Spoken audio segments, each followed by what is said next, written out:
मित्रांनो, आज आपण पाहूयात जुने पाठ्यपुस्तक इयत्ता पहिली त्यातील एक धडा. एक होता ससा. एक होते जंगल. जंगलात होता एक ससा. आईचा तो लाडका होता. एकदा काय झाले, अजित गेला जंगलात. त्याला दिसला तो ससा.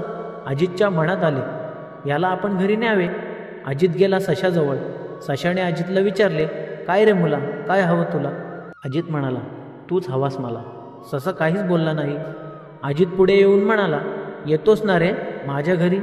तुला गोड गोड खाऊ देईन, निजायला मो मो गादी देईन, राहायला छोटेसे घर देईन, खेळायला बागेत घेऊन जाईन.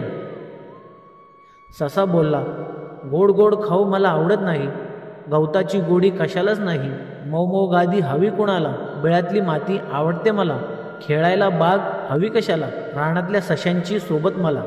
मी तुझ्या घरी येणार नाही, तिथे माझी आई असणार नाही. अशा आणखीन व्हिडिओ पाहण्यासाठी आमच्या चॅनलला सबस्क्राईब करा, लाईक करा, कमेंट करा आणि शेअर करा. धन्यवाद.